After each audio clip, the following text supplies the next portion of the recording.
إذا عودة بأسماء حضراتكم أصدقائي الأعزاء إخوتي الأحباء عبر شبكة التواصل الإنستغرام. سعيد بلقائي معكم اليوم في حلقة أخرى من حلقات برنامج ليلة النجوم، والذي أسعد وأفتخر وأتشرف باستقبال نجمة تونسية كبيرة في عالم الكرة الصفراء، ألا وهي النجمة سليمة الصفر، معلقة قنوات بين سبور ومحللة الدوريات الكبيرة في قنوات بين سبورت القطرية. اليوم سوف نتحدث على التنس، سوف نتحدث مثل ما قلت على تاريخ تاريخ كرة معنا الآن الأخت سليمة الصفر. سليمة، راح تعطيني دقيقة وراح نبدأ معك الحوار. قلت اليوم سوف نتحدث بعجالة عن مجموعة من الأمور الخاصة بمسيرة سليمة الصفر في التنس. أول مباراة لسليمة الصفر في التنس، فوز سليمة الصفر بدوري ويمبلدون في الزوجي مع النجمة الكبيرة مارتينا نافراتيلوفا، وتأثير جائحة كورونا، تأثير جائحة كورونا على تأجيل الدوريات الكبيرة لحظات، وراح تكون معنا الأخت سليمة الصفر. أخت سليمة، مرحبا بك معنا. Je suis très heureux de vous avoir sur ce programme de la nuit des stars. مثل ما قلت في أول البرنامج بأنه سوف نتحدث في عجالة حول بعض من النقاط الهامة لعالم التنس، بما فيها مسيرة النجمة الكبيرة سليمة الصفر في عالم التنس. أول مباراة في الجران سلام بالنسبة لسليمة الصفر، تتويج سليمة الصفر بلقب الزوجي رفقة النجمة الكبيرة العالمية صاحبة اليد اليسرى التاريخية مارتينا نافراتيلوفا، وتأثير جائحة كورونا على تأجيل بعض الدوريات الخاصة في عالم التنس. فقط للتذكير، فالنجمة الكبيرة سليمة الصفر هي من مواليد يوم 8 من يوليو سنة 1977 بمدينة سيدي بوسعيد بتونس. بداية المسيرة الاحترافية كانت سنة 1999. شاركت في مجموعة من التظاهرات الكبيرة بما فيها الألعاب الأولمبية بأتلانتا. شاركت بمجموعة من التظاهرات الكبيرة أيضا في الجران سلام، مباريات تاريخية ضد فينيس ويليامز، ضد مجموعة من النجمات العالمية. Tout d'abord, Salima, je vous laisse comme une petite présentation à propos de Salima Sfar en tant qu'une joueuse, en tant qu'une ancienne joueuse du tennis, par rapport à tout ce public qui est en train de regarder notre live. Je crois que vous m'avez assez bien présenté, donc je n'ai rien d'autre à ajouter à part quelqu'un qui est passionné de ce sport, passionné du sport en général et qui veut partager avec les autres ce côté-là. Et bien sûr, et notre invité, ce n'est pas n'importe quel invité. Après, avec toute votre expérience, ça vous a permis d'être une journaliste dans une grande chaîne mondiale, internationale, comme celle de beIN Sport. Mais avant tout, parlez-nous un petit peu de votre carrière sur le monde de tennis. C'est-à-dire, quand est-ce que vous avez décidé d'intégrer le domaine de tennis, ou bien quand est-ce que vous avez dit que, ah oui, moi j'ai un talent sur ce domaine et je dois s'entraîner pour être une championne un jour, une championne dans notre pays, dans mon pays, ou bien dans le continent, ou bien au niveau mondial? Non, je crois que ça se planifie pas vraiment. C'est vraiment quelque chose quand on est enfant, je pense qu'on peut arriver à savoir beaucoup plus facilement et librement ce qui nous plaît, quelle est notre passion, ce qui nous amuse le plus en tant qu'enfant. En général, un enfant cherche tout simplement, tout d'abord à s'amuser avant toute autre chose. Bien sûr. Donc le tennis est venu vraiment c'était très naturel. J'ai eu la chance d'être à l'école en face du club de tennis à Carthage.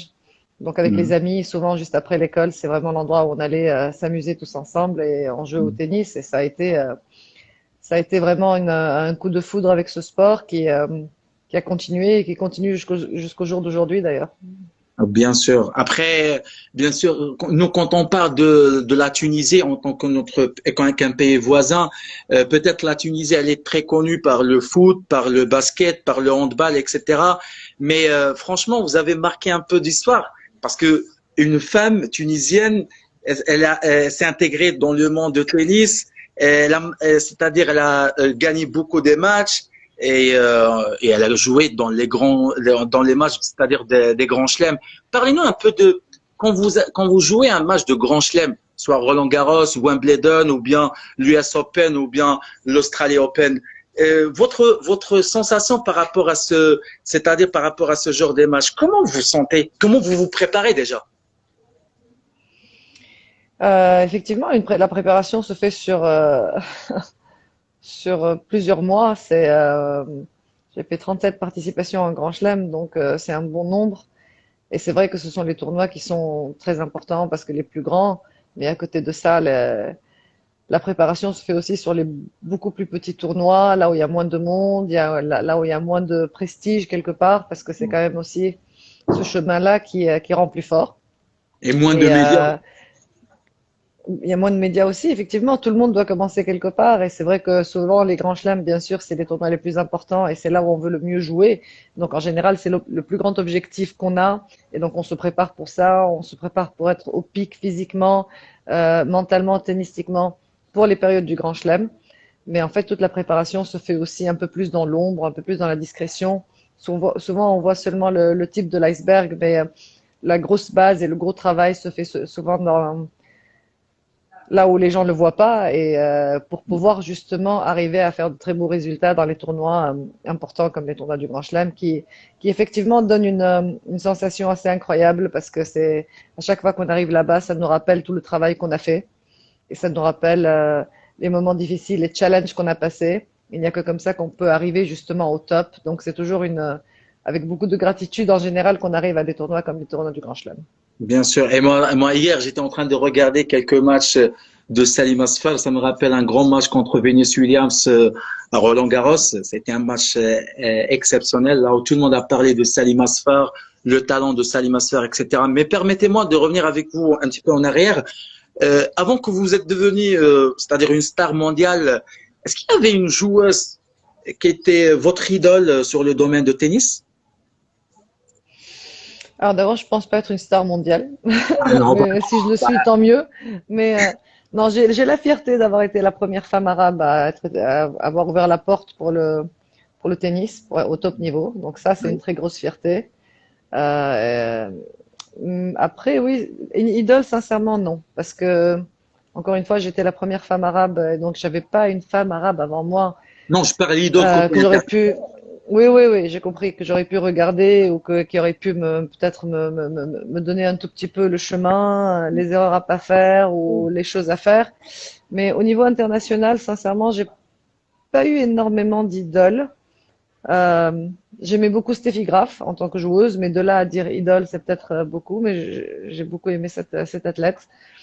Et j'ai toujours essayé un peu d'apprendre, un peu pas juste des joueuses de tennis, mais en général des grandes femmes qui ont fait de grandes choses et de m'inspirer de cela. Mais j'ai jamais vu vraiment une idole femme. En tout cas, peut-être la seule idole que j'ai eue dans ma vie et qui est partie, c'est mon grand-père.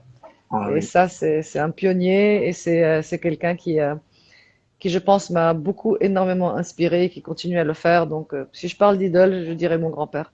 Ben, rahmatullah alayhi, bien sûr. Donc là, bien sûr, on a parlé de votre carrière, on a parlé de la sensation quand vous jouez un match du Grand Chelem, on a parlé de votre idole, là où vous avez bien montré, ou bien vous avez bien expliqué que c'est pas comme le cas de Ante Jaber, là où elle peut dire que grâce à ce qu'elle a fait, Salima Sfer, ben, c'est-à-dire j'ai bossé, j'ai travaillé, je me suis dit que tout est possible, je peux devenir une star mondiale, je peux jouer dans les Grands Chelems, etc.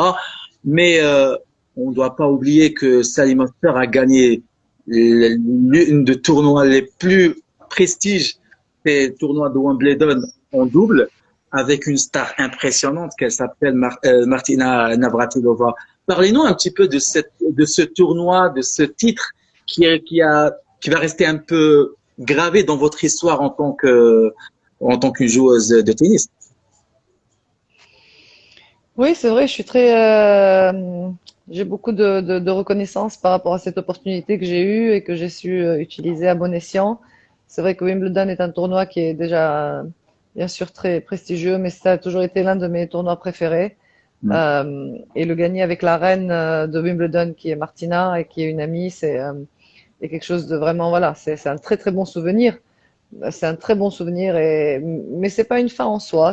Aujourd'hui, c'est un, quelque part, c'est un trophée qui me rappelle peut-être le fait que j'ai travaillé très dur et que, C'est la en récompense. général, il y a toujours des cadeaux de la vie. C'est une récompense de la vie, effectivement, et qui nous rappelle ça et qui nous rappelle justement de travailler toujours avec les bonnes intentions et que derrière, il y a toujours quelque chose de bon qui arrive. Donc voilà, je l'apprécie beaucoup et je garde ça comme un très bon souvenir.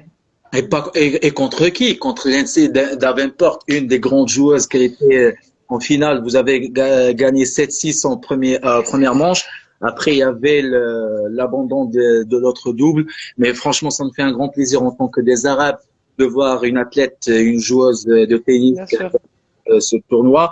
Là, en restant toujours sur le tournoi de Wimbledon, quand vous avez remarqué pendant l'arrivée de cette pandémie de coronavirus, il y avait un grand impact sur les tournois, voilà, des grands chelems, de l'ATP, etc.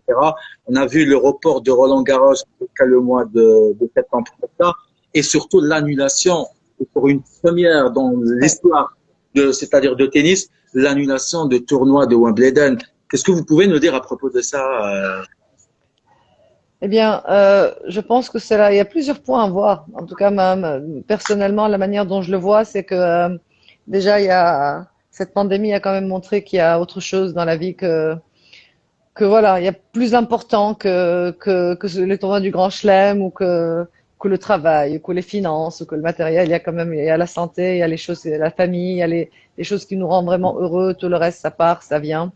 Donc ça a été un très grand message de ce côté-là. Le tournoi de Wimbledon, effectivement, est le seul Grand Chelem qui a une assurance pandémie. Oui. Donc ils ont pu justement pouvoir l'annuler de manière assez rapide sans qu'ils aient à avoir trop d'inquiétude Reporté. quelque part à tout ce qui est financier. En plus, ce qui est beaucoup plus difficile pour Wimbledon, par exemple, on a vu l'US Open qui peut se faire, Roland Garros qui a été reporté au mois de septembre, octobre sur terre battue au lieu que ce soit au mois de mai, juin. Pour Wimbledon, la difficulté, c'est que c'est sur gazon, donc ils peuvent pas le reporter. Parce Mais qu'effectivement, vous après, voyez c'est pas. l'hiver. Et le gazon, on peut pas Excusez-moi. jouer. C'est pas une surface sur, le gazon, Oui, c'est pas une surface sur laquelle on peut jouer toute l'année. Donc, c'est une surface beaucoup plus délicate. Dès qu'il pleut un peu, dès qu'il y a plus d'humidité, dès qu'il y a quelque chose, on peut plus jouer. Donc, ils pouvaient pas vraiment le retarder beaucoup plus tard. Et donc, l'annulation a été obligatoire quelque part. Et puis voilà, ça restera une année qui restera dans les annales historiques. Mais voilà, tout revient. L'année prochaine, il y aura Wimbledon et peut-être que tout le monde appréciera encore plus Wimbledon l'année prochaine. bien sûr. Mais vous voyez pas que, par exemple, l'Angleterre, avec tous les moyens qu'elle a, elle avait peut-être la possibilité de jouer, c'est-à-dire le Wimbledon sur un terrain qui est couvert, et c'est-à-dire comme le cas à Alors, non, la l'Open. raison, je vais vous arrêter tout de suite avant la fin de la question, c'est que c'est un grand chelem, c'est pas un petit tournoi, c'est 128 joueurs en simple hommes et femmes, c'est la même chose pour le double, c'est la même chose, c'est énormément de matchs, énormément de joueurs sur un seul terrain couvert ou seulement deux terrains couverts ne suffisent pas pour finir le tournoi à moins d'avoir 2 mois. Et ça, c'est Ah pas oui, possible. bien sûr. Encore une fois, c'est pour ça. En plus, le gazon, on commence plus tard à cause de la rosée du matin. On finit plus tôt à cause de l'humidité du soir. Donc, ça laisse moins d'heures dans la journée. C'est pas aussi simple que ça. D'accord, et c'est pour ça que vous êtes là pour nous expliquer tout ce qui est technique par rapport à ces détails c'est-à-dire de tennis. Là, en restant, on va prendre juste une dizaine de minutes avant de terminer, et on vous remercie infiniment au temps que vous nous avez Avec plaisir. accordé. Avec plaisir. Quand on parle de tennis, on parle de ce duel trio entre Rafa Nadal, Djokovic et bien sûr Roger Federer.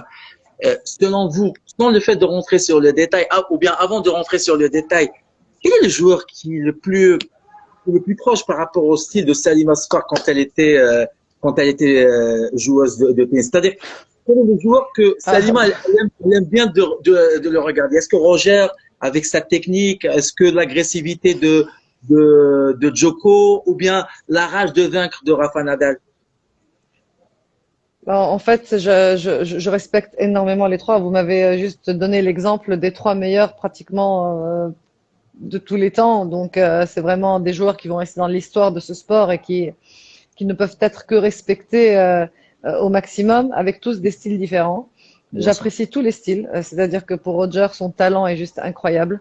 Et là, c'est un plaisir à regarder. C'est vraiment, c'est comme regarder c'est comme de l'art en fait. C'est vraiment Bien sûr. regarder de l'art pur. Donc il y a ça. Rafa, c'est quand même la détermination, le mental, et c'est des leçons. À chaque fois qu'on le voit jouer, ce sont des leçons de détermination, de force mentale, de ne jamais lâcher. Et ça aussi, c'est vraiment, c'est un gladiateur et on ne peut que apprendre. Donc à chaque fois qu'on peut apprendre et être inspiré, on apprécie. Je pense que c'est le but dans la vie aussi. Et Bien pour sûr. Novak, à sa manière à lui aussi, cette détermination, cette force mentale, ce côté un peu aussi un peu spirituel, un peu dans essayer de lâcher prise dans les bons moments, un peu dans les voilà, cette souplesse, cette patience quelque part. Donc ils Oui. ont tous vraiment leurs atouts, leurs talents ils inspirent. Et je pense qu'ils ont élevé ce sport à Un très très niveau, haut et on les remercie d'ailleurs. bien sûr. Mais selon vous, quel est le joueur qui avait le potentiel pour être un concurrent de ces trois joueurs et qui malheureusement il n'a pas réussi de rester sur le même niveau de ces trois, pardon. Vous C'est-à-dire savez, comme je genre quand suis on une parle, fervente croyante que oui, quand on parle de Marat Safin, quand on parle de Murray, quand on parle de, c'est-à-dire des grands noms qu'ils ont réussi de battre les Federer, les Djokovic, etc. Qu'est-ce qui manque entre ces joueurs-là et ce trio-là? peut-être rien.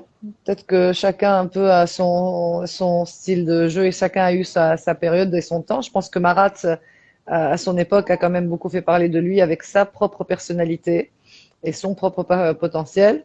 Oui, Comme aujourd'hui, on parle beaucoup plus de Djoko et aussi parce que voilà, c'est en ce moment que ça se passe. Mais je pense que Marat a quand même marqué aussi sa période, tout autant que Sampras, par exemple, tout autant que Jim Courier, tout autant que André Agassi. Maintenant, après, le temps passe et on parle plus de ceux qui sont contemporains dans le moment présent. Murray aussi a parlé de lui à sa manière à lui.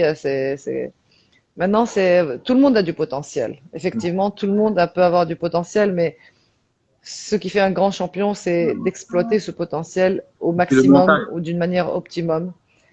Non, et on parle souvent du mental, c'est tellement vague, c'est tellement facile d'être assis et de dire il faut du mental pour être champion. C'est tellement vague comme réponse. Le mental, il y a le mental et il y a aussi l'émotionnel et les gens font vraiment pas les gens pensent que c'est la même chose. Il y a le côté mental qui est la détermination, la discipline, la force, ne pas lâcher. Il y a le côté émotionnel, c'est comment gérer le stress, comment gérer les émotions, comment transformer une émotion négative en une émotion positive ou agressive de la bonne manière. Oui. Et ça, c'est un travail qui est extrêmement profond. Là où est fort Djokovic, par exemple.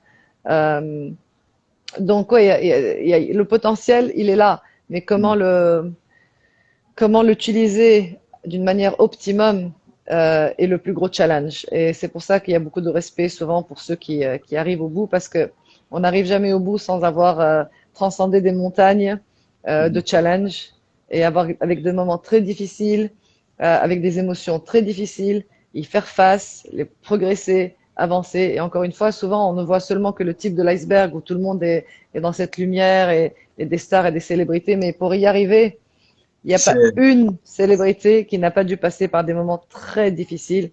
Et en fait, c'est ça qui est le plus important. C'est ça qui est intéressant à partager, en fait, bien sûr. plus que juste le trophée. Bien sûr. Et restons sur le côté masculin et qui dit Salim Asfour et le tennis arabe, etc. En parlant très rapidement de votre compatriote Malek Jaziri, qui fait partie maintenant des grands noms, qui fait des bonnes prestations c'est-à-dire sur les grands chelems et même sur les tournois de l'ATP. À votre avis, est-ce qu'il a les moyens et le potentiel, je parle des moyens techniques et les moyens mentaux, etc., pour faire la même chose qu'il a fait, par exemple, un certain Hicham Arazi ou bien Younes Ainaoui et en quelque sorte Karim Alami? Vous savez, depuis le début, on parle et c'est important de. Je ne comprends pas pourquoi il y a toujours ce besoin de comparer. Chacun est complètement différent et chacun a sa manière de jouer, chacun a son temps, chacun a son style, chacun a son potentiel. Malek, je pense, a fait d'excellents résultats avec un excellent tennis, avec ses propres difficultés qu'il a surmontées. J'ai beaucoup de respect pour lui. Euh, Donc on le compare à certains Narazi, chacun a un chemin qui est différent. C'est pas évident de comparer. Ils ont même pas le même style de jeu. C'est même pas à la même période. C'est même pas, il n'y a pas les mêmes joueurs. Il y a même plus les mêmes règles quelque part. Oui, oui. Donc à quoi bon comparer deux périodes si différentes avec deux joueurs et deux personnes si différentes.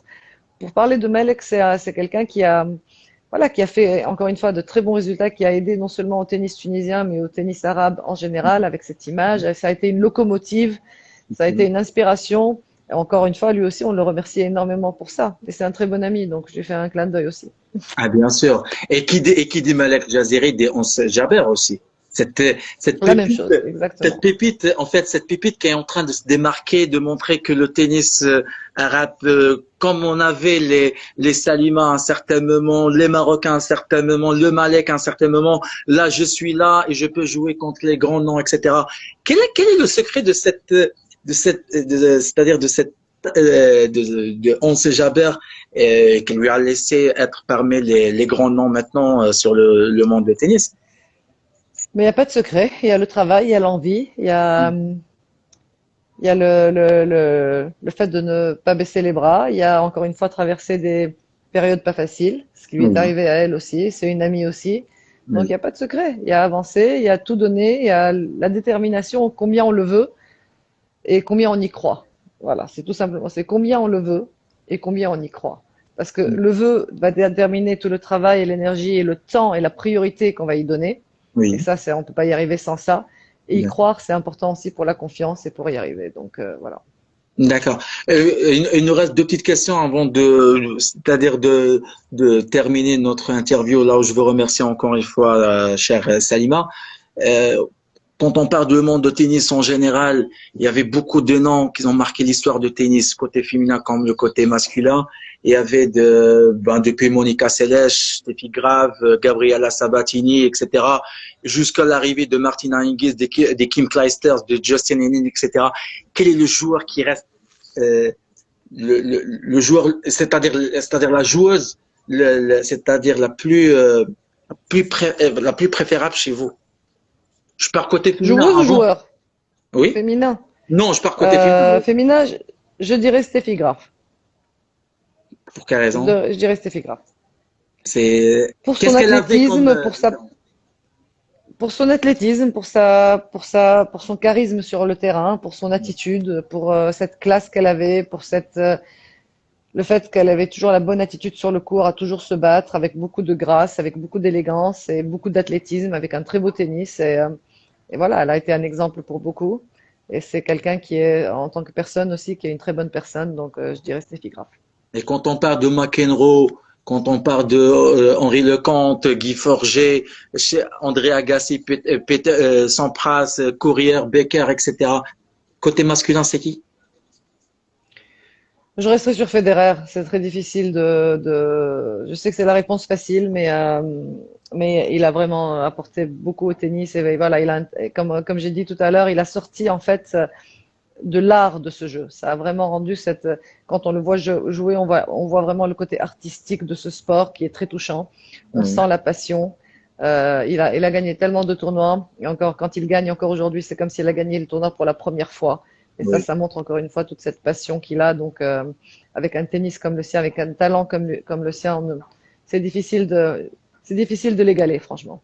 D'accord. Et une dernière question, Salima, avant de vous laisser, bien sûr, être libre avec, voilà, dans votre vie privée, bien sûr. Euh, le fait de passer d'une joueuse à c'est-à-dire à une journaliste ou bien chroniqueuse au sein de grands chaînes comme Beansport, à quel point votre carrière en tant qu'une joueuse, elle vous a aidé plus, j'imagine. Il y avait même une formation académique pour être prête, pour comment commenter les matchs, Non, etc. non, l'expérience, c'est vraiment l'expérience. C'est l'expérience tout simplement d'essayer de partager. Je crois que c'est le secret pour ce travail.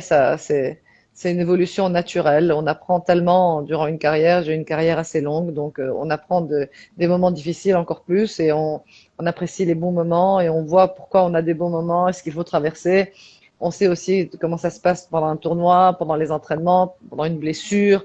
on sait aussi ce que c'est le stress. Donc, en général, quand on a été joueur professionnel et qu'on commente plus tard, on va être un peu moins dans le jugement parce Oui, qu'on sait ce que c'est. Alors que pour un journaliste qui n'a jamais été sur le terrain à haut niveau, ça va être plus il facile y a de ce juger manque. parce il voit peut-être pas cette difficulté. Donc voilà, c'est le partage, c'est d'essayer de partager dans la bienveillance et surtout en donnant vraiment les vraies clés et les vraies sensations et essayer voilà, essayer non seulement de partager cette expérience pour que les autres puissent apprendre quelque chose de nouveau et en même temps aussi pour montrer la beauté de ce sport, tout simplement. D'accord. Ben, Salima, franchement, j'ai été très ravi de vous avoir dans ce live. Pareillement. Merci. De, bien sûr, la nuit des stars, les Noujoum.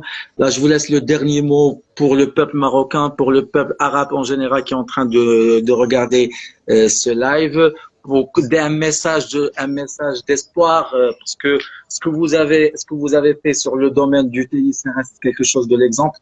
Ben, je vous laisse la Yeah, parole. franchement, le seul message que je puisse donner, c'est d'y croire. Parce que voilà, si dans le monde arabe, si j'ai réussi à le faire sans avoir peut-être d'exemple devant moi, Oui, aujourd'hui, il y a des exemples. Il y a moi, il y a Melek, il y a Ons dans le tennis en tout cas, et dans oui. d'autres sports aussi. Et je parle de tout le monde arabe, d'y croire parce que voilà, tout est faisable et d'aller vers ce qu'on aime, d'aller dans sa passion, d'y aller sans limite, en se donnant à fond et toujours dans le plaisir et d'y croire. Voilà. Bah, franchement, j'étais très ravi encore une fois de vous avoir bien Merci. sûr sur ce live. أنا سعدت بلقائي معك مرة أخرى أخت سليمة. Bon, je vous souhaite bon courage sur votre domaine de bien sûr de côté média avec sur la chaîne Beansport et je vous retiens pas plus et je vous souhaite franchement de passer une agréable soirée et mettez-vous dans votre tête que vous êtes une vraie exemple bien sûr sur toute cette jeunesse du sport. Celui qui connaît le tennis, il connaît Salim Asfer. Celui qui connaît le tennis, il est fier de ce que Salim Asfer a fait et ce qu'elle est en train de partager comme expérience au sein de chaîne de Bein Sport. Ben, il me reste que de vous remercier infiniment. Merci. Merci Merci beaucoup. beaucoup. Merci à Merci vous. beaucoup. Bon Merci beaucoup. courage. Merci. Au Au revoir. revoir.